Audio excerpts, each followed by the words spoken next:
अस्सलाम स्टूडेंट्स। आज जो सवाल हम लोग टारगेट करने जा रहे हैं अपनी एग्जाम्स के प्रिपरेशन के लिए, तो मेरी कोशिश बिल्कुल ये है कि हम लोग उन सवालात को टारगेट करें जो कि आपके एग्जाम में बहुत आसान तरीके से आ सकते हैं। और after the revision of the syllabus वो सवाल बहुत ज्यादा अहमियत इख्तियार कर चुके हैं और उन सवाल से आपके मैक्सिमम मार्क्स निकल सकते हैं। तो इस वजह से पहले मैंने आप लोगों को जो ग्राफ कोऑर्डिनेट्स वाले सवाल मैंने समझाए थे, उनके ग्राफ की वीडियोस भी इंशाल्लाह जल्द से जल्द मैं अपलोड कर दूंगा। इसके अलावा उसके बाद वो 10 नंबर आपकी कवर करता है वो सवाल, अगर आप उसको बहुत अच्छे तरीके से कर लेते हो मेरी बताई हुई ट्रिक्स से, तो आपको और आसानी हो जाएगी इस सवाल को सॉल्व करने में, क्योंकि आपके टाइम को भी बचाएगा। इसके बाद जो दो एक्सरसाइज बहुत ज्यादा अहमियत इख्तियार कर चुकी हैं हमारे लिए, जिसमें से आपके 10 नंबर का सवाल आसानी ये कर सकता है, वो है एक्सरसाइज 16.2 और 16.3। अगर आप 2024-2023 के पेपर्स देखें तो आपके पास क्वेश्चन नंबर 5 और 16 जो क्वेश्चन नंबर होता है सेक्शन सी में 10 नंबर का, वो इन एक्सरसाइज में से एक होता है।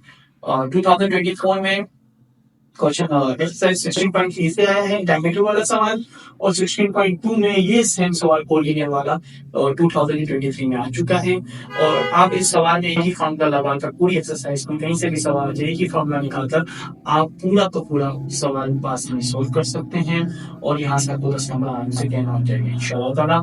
मेरा टारगेट है आप मेरा मेरा मकसद है कि आप सॉफ्ट टारगेट पर और ज्यादा नंबर हासिल करें। तो आइए इस सवाल को सॉल्व करते हैं। इस सवाल को पहले मैं आपको बता दूं, सवाल में पूछा गया है शो दैट, साबित करें the points P3 minus -3 minus 4 Q2 6 and R02 are collinear. तो कोलिनियर का मतलब पहले मैं बता दूं, वैसे तो मैं आपको बता रहा हूँ लॉजिक के लिए अभी टाइम नहीं है, हम सिर्फ ट्रिक पे सवालों को सॉल्व कर सकते हैं और आप प्रिपरेशन कर जाते हैं। तो लॉजिक भी थोड़ी बहुत मैं आपको बता देता हूँ, अदरवाइज हम अपनी लॉन्ग वीडियोस जब बताएंगे तो आपको इंशाल्लाह की छोटी छोटी लॉजिक्स जो है फॉर्मेट लॉजिक्स वो भी बताएंगे। तो ये पूछ रहा है कि भाई पी क्यू और आर एक ही लाइन में है या नहीं है। आपने क्या करना है, आपने पहले पी से क्यू तक का डिस्टेंस निकालना है, फिर क्यू से आर तक का डिस्टेंस निकालना है, फिर पी से आर तक का डिस्टेंस निकालना है। जब ये तीनों डिस्टेंस आप निकाल देंगे तो ये दोनों डिस्टेंस जब हम लोग प्लस करेंगे तो इस डिस्टेंस के बराबर होनी चाहिए। यानी मिसाल के तौर पर अगर ये 2 आ रहा है और ये अगर ये 3 आ रहा है, तो यहाँ से यहाँ तक का क्या आना चाहिए, 5 आना चाहिए। अगर वो ये इस तरह से आ जाता है, मैं ये जरूरी नहीं यही वैल्यूज आए, वैसे समझाने के लिए कह रहा हूँ। तो शोधे का मतलब साबित करें, तो हमारा एक सवाल साबित हो जाएगा। तो ये सवाल को सॉल्व करते हैं। मैंने फार्मूला लिख दिया इसका, सी डिस्टेंस फार्मूले से सॉल्व होता है। फार्मूला है x2 minus x1 whole square plus y2 minus y1 whole square. तो अब हर कॉलेज में हर पॉइंट पे ये एक्स और एक वाई होता है। जब हम पी और क्यू को सॉल्व करेंगे तो ये x1 y1 और x2 ये y2 हो जाएगा। डायरेक्ट सॉल्व करते हैं, टाइम जाया नहीं करते हैं। तो अपना सबसे पहले मैं निकाल रहा हूँ पी क्यू। तो पी क्यू के लिए मुझे क्या करना पड़ेगा, पी की वैल्यू लेनी पड़ेगी -3 -4 और क्यू की वैल्यू लेनी पड़ेगी 2 अब यहाँ पे मैं इन वैल्यूज को जो है वो मेंशन कर दूंगा। x1 है -3, y1 है -4, मैंने इसको पॉइंट से लिया, ठीक है। और ये x2 है 2 और y2 है 6, ये मैंने इस पॉइंट से लिया, ठीक है। बाकी इस किसी को भी ना देखें, आप ट्रिक पे चल रहे हैं। अब आपके जहन में परेशानी लेने का टाइम नहीं है, आप जस्ट सवाल के स्टेप को समझे। आप क्यू आर को पी आर को छोड़ दें, आप जस्ट पी क्यू को सॉल्व कर रहे हैं। अपने जहन में रखें, मैं पी क्यू को फॉर्मूला लगा रहा हूँ, पी क्यू को सॉल्व करने जाऊंगा जरा सा पॉइंट से कौन, ताकि मेरा बोर्ड ज्यादा कंज्यूम हो। तो अगर हम लोग देखें तो सबसे पहले वैल्यू क्या आ रही है, x2। फॉर्मूले में सबसे पहले क्या है, x2। तो x2 हमारे पास क्या है, 2। मैं यहाँ पे 2 लिख दूंगा। बीच में फॉर्मूले का क्या आ जाएगा, माइनस। फिर हमारे पास आ रहा है x1, x1 किसके बराबर है, -3 के। और बाहर क्या आ रहा है, होल स्क्वायर, बीच में आ जाएगा प्लस। फिर इसके बाद हमारे पास y2 की बारी है, y2 की जगह पे क्या आ रहा है, 6। बीच में क्या आ रहा है, माइनस। और y1 हमारा किसके बराबर है, -4 के। और मेरे ऊपर स्क्वायर लगाना, ठीक है। अब हम इसको सॉल्व करते हैं। 2 माइनस इंटू माइनस किसके बराबर होता है, प्लस के। तो ये +3। 6 माइनस इंटू माइनस +4। 2 + 3 5, 6 + 4 10, 5 + 12 25, 10 + 12 100। ये आ गया आपका 125। अब 125 का आप अंडर रूट कैसे निकालेंगे? आपके पास साइंटिफिक कैलकुलेटर अगर आपका बोर्ड अलाउड करता है तो आप कर सकते हैं, लेकिन फिर भी आप साइंटिफिक कैलकुलेटर से नहीं निकाल सकते हैं। इसके लिए प्रोग्रामिंग कैलकुलेटर की नीड होती है। तो उसको आसान तरीके से सॉल्व करने का मैंने आपको एक ट्रिक बता दी। आप क्या करेंगे, 125 का एलसीएम ले लेंगे।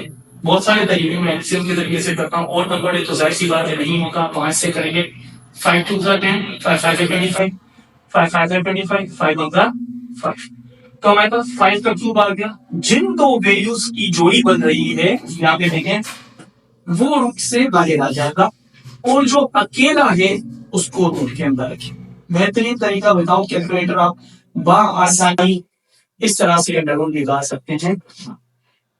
जिन दो में जैसे आपके पास देखें 5 3 बार है, जोड़ी को आप नोट से बाहर निकलने एक ही बार रखेंगे, और 5 लॉजिक भी जैसे पीछे, लेकिन वही बात है कि लॉजिक का टाइम नहीं है, तो 5 आपका जो अकेला 5 है वो यहाँ से हमारा पहला वैल्यू निकल गया। अब किसकी बारी है? अब हमारे पास बारी है क्यू आर की। ठीक है, मैं यहाँ पर सॉल्व करना चाह रहा हूँ क्यू आर को। मैं ये टाइम में डालूंगा।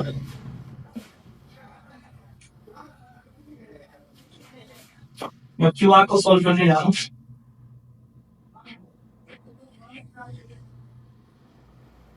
क्यू मैं क्यू की वैल्यू बताऊंगा। क्यू की वैल्यू है हमारे पास 6 और आर की वैल्यू 0। ठीक है, तो यहाँ पर x1 हो जाएगा 2, y1 हो जाएगा 6, यहाँ पर x2 हो जाएगा 0 और y2 हो जाएगा 2। x1 y1 x2 y2। अब हमारा पी क्यू से ताल्लुक खबर हम लोग कर रहे हैं क्यू आर। ओके, अब क्यू आर को सॉल्व करते हैं, सेम फॉर्मूला यहाँ पे क्यू आर लिख देते हैं। क्यू आर की जगह क्या करना पड़ेगा, x2 की जगह आपको रखना है 0, बीच में आ गया माइनस, और x1 की जगह पे क्या हो गया 2, और इसका y2 की जगह पे आपको रखना है 2, और y1 की जगह पे आपका क्या 6, और इसके क्यू आर का हमने क्यू आर लिख दिया। 0 माइनस 2 बराबर होता है -2 के। आप सिंपल कैलकुलेटर सॉल्व कर सकते हो, यूज करके इसको आसानी सॉल्व कर सकते हैं। और 2 माइनस 6 बराबर होता है -4 के। क्यू आर आपने ऐसे ही लिखा, -2 का स्क्वायर क्या होता है 4, और -4 का स्क्वायर क्या होता है 16। बेटा यहाँ पर मैं आपको एक चीज बता दूं, आप बड़े तो हो गए, लेकिन एग्जाम के टाइम पर आप क्वेश्चन देकर बच्चों वाली आता देकर बैठते हैं, -2 का स्क्वायर -4 लिख देते हैं आप लोग, और -4 का स्क्वायर -16 लिख देते हैं। स्क्वायर की हद तक तो आप ठीक कर रहे हैं, लेकिन साइन आपको पता होना चाहिए, जब लेकिन माइनस में हो और जो उसका पावर है वो इवन नंबर हो तो माइनस खत्म हो जाता है। इसके बीच लॉजिक क्या है, यहाँ पे लॉजिक बताना काफी है। -2 into -2, 2 2 4, minus into minus cancel होकर क्या बन जाता है प्लस। इसी तरीके से -4 भी खत्म हो जाएगा। 4 + 16 कितना हो गया 20। ठीक है, ये आ गया आपका क्यू आर। अच्छा, अब क्यू आर में भी ये प्रॉब्लम हो रहा है, 20 का अंडर रूट आपको नहीं मिलता। आप सेम उसी तरह से एलसीएम करके मैं उसको मैं घटा दूंगा दोबारा। वीडियो बनाने का मकसद ही है कि आप डिवाइड करके उस चीज को दोबारा देख लें। 20 टू 10 20, टू 5 10, 5 1 5। तो जिनकी जोड़ी बनी वो बाहर है, और जो अकेला है वो रूट के अंदर। चलो मैं लॉजिक भी बता देता हूँ यार। इसकी लॉजिक है 2 मल्टीप्लाई बाय 2 मल्टीप्लाई बाय 5। इसको हम लोग यूं लिख सकते हैं 2 का स्क्वायर मल्टीप्लाई बाय 5, 2 का square multiply by root 5, square root से कट जाएगा 2 मल्टीप्लाई बाय रूट 5। इस तरह से असली असली वजह ये है, इसकी लॉजिक है। तो मैं डायरेक्ट करवा रहा हूँ कि जिनकी जोड़ी बन गई वो बाहर, और अकेला जो है वो अंदर आ जाएगा। ये आपका हो गया क्यू आर। ओके, अब इसी तरीके से हम लोग क्या निकालेंगे, पी से आर, यानी कि पी से आर। मैं लाइन दोबारा बना लेता हूं, पी क्यू आर। पी से क्यू में मिल गया 5 √5, उससे आर में मिल गया 2 √5। आप समय स्टार्ट लेते हैं, पी आर में लिखा वैल्यू रखूंगा, पी की वैल्यू है हमारे पास लगभग -3 -4, और आर की वैल्यू है हमारे पास 0। चले, x1 हमारे पास आ गया -3, y1 हमारे पास आ गया -4, x2 आ गया 0, y2 आ जाएगी। फॉर्मूला सेम है अब तक, तो आप तीसरी बार फॉर्मूला लगाने जाएंगे तो बेटा इतनी प्रैक्टिस होनी चाहिए, अपना माइंड इतना शार्प करके इसको सॉल्व करें कि तीसरी बार आप फॉर्मूला ऊपर से ना लेके डायरेक्ट लगाएं। तो x2 की जगह पे हम लोग क्या रख देंगे, x2 की जगह पे हम लोग रख देंगे 0, माइनस x1 की जगह पे क्या रख देंगे, -3 है तो हमें -3। अच्छा, y2 की जगह पे आप रख देंगे 2, बीच में आ गया फॉर्मूला का माइनस, y1 की जगह पे आप रख देंगे -4 और y आ जाएगा से। अभी आ गया आपका 0, minus into minus +3, 2 minus into minus +4, 0 + 3 किसके बराबर होता है, 0 + 3 बराबर होता है 3 के। चलो मैं इसको ऊपर सॉल्व कर देता हूँ।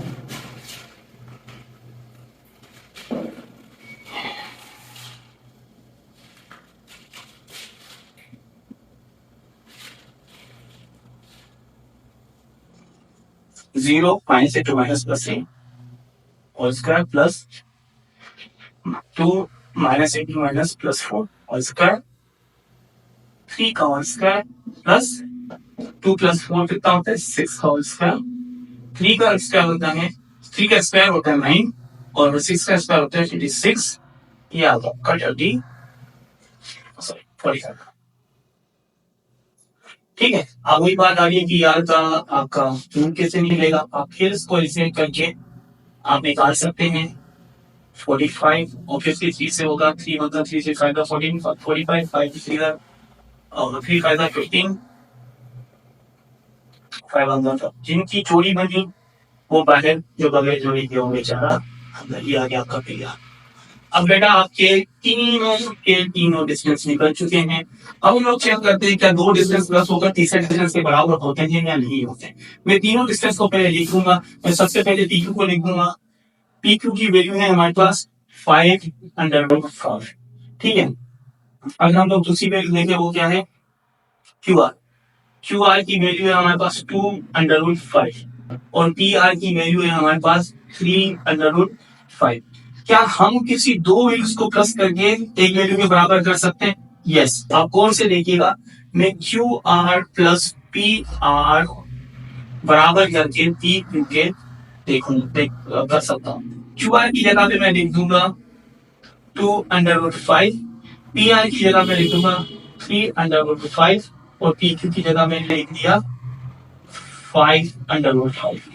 ये देखें 2 + 3 5/5 is equals to 5/5। Hence proved points are collinear। तो बेटा देखिए, एक ही फॉर्मूले से आपने तीनों वेव्स को सॉल्व किया। सिंपल कैलकुलेटर से आसानी इसको सॉल्व किया जा सकता है। आपके पास दो टाइम की प्रैक्टिस है, बस 2 बार इसकी प्रैक्टिस करेंगे आपके दिमाग में दवाई बैठ जाएगा। इसके अलावा अगर आप इस एक्सरसाइज के दूसरे सवाल देखें वो भी इसी फॉर्मूले से सॉल्व होने, बस उसका सवाल के पैटर्न में कहीं ट्रायंगल दिया हुआ कहीं क्या दिया हुआ है तो उसको भी हम सॉल्व करेंगे। पहले आप उसको सॉल्व करके मुझे जरूर अपना तजुर्बा बताएं। जज़ाकल्लाह।